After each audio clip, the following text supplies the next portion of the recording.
Alongside Jesse Sampson, I'm Austin Price, talking about Tennessee's strength and conditioning program. Not a head strength coach, as Craig Fitzgerald made his way back to the NFL, to the New York Giants late last month. Jesse, the guy leading the charge right now, even though he's not been officially named, but the guy that we've said from the moment that Craig Fitzgerald walked out the door was likely the favorite to be the head strength coach is A.J. Artis. A.J., along with Mike Farrell and Byron Gerardo, leading the way each day with a video on Twitter kind of showing each of the players their morning workout.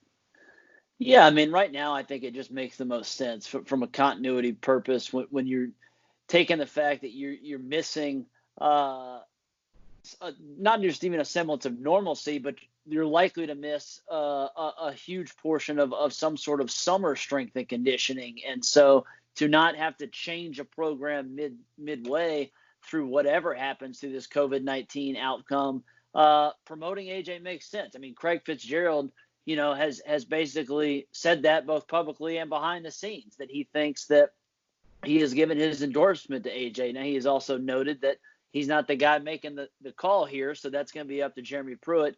But I think you and I are pretty confident in talking to folks that will ultimately be the direction. And again, it makes sense. These guys, this is kind of the next step for them. And I think that's a big thing that Craig has kind of preached as well, is that, he's kind of molded them.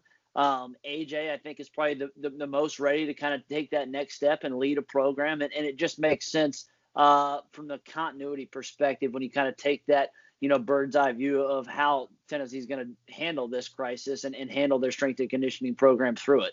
Jesse, to me, the biggest, obstacle across the country, whether you're at Alabama or Texas Tech or North Dakota State or Tennessee or wherever, is the fact that unless you have a ready-made gym at home or you have access to an available private gym, gyms across the country are closed. So the weightlifting portion of an everyday workout that the players normally go through during the summertime is not there. No, it's not. And that's why you're seeing Byron, AJ, and all these guys, fitness professionals across the country are having to get creative just because the accessibility to actual free weights is few and far between. So you're seeing whether it's load up backpacks or book bags with stuff that you can do rows with. You've seen a lot of band work. You've seen a lot of free weights in terms of just body weight work. And then you've seen creative stuff like brooms for squats and water jugs for biceps.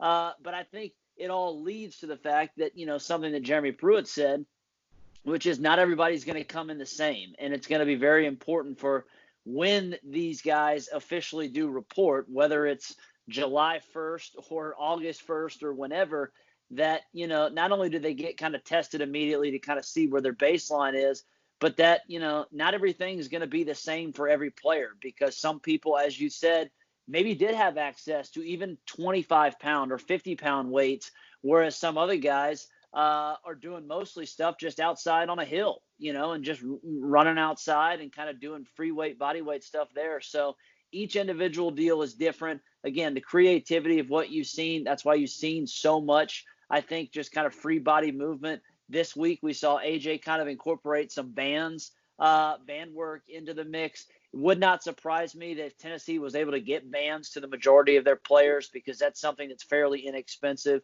That would make sense. So you're going to, I think the longer this goes, you're going to have to see them be more and more creative, because you don't want these guys that you expect to be 330 to be losing a bunch of mass, or the reverse of that is a bunch of guys you need to gain weight to just be, stuck in the mud there. So that's kind of where things stand, as we sit here second week of April. Obviously, the promotion aspect of finding a new strength coach makes a lot of sense, just based off the fact of continuity. Tennessee's had, 10 and 13 years, 10 strength coaches in 13 years. But I think there's also the notion that AJ, who kind of does a little bit of everything well, whether it be free weights, through the band work, through all of that, I think that lends itself to it making a lot of sense going with him as well, just based off the fact that right now you're having to be creative and you're having to kind of think outside the box when it comes to, keeping this team hopefully in shape, because you're expecting the players to be self-motivated.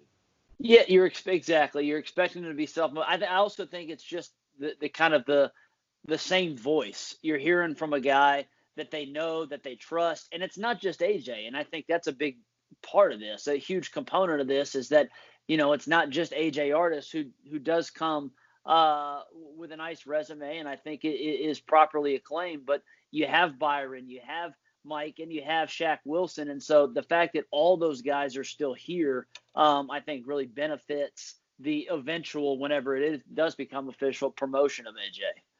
When does Jeremy Pruitt make him official? Only he knows, but it definitely looks like that's the path we're heading down as AJ continues, along with the three that you mentioned, Shaq, Byron, and Mike, lead the way each and every day. You can follow that on AJ Artis's Twitter account if you want to see how the Vols work out or are trying to stay in shape. Go take a look on his Twitter account. For Jesse Simonton, I'm Austin Price.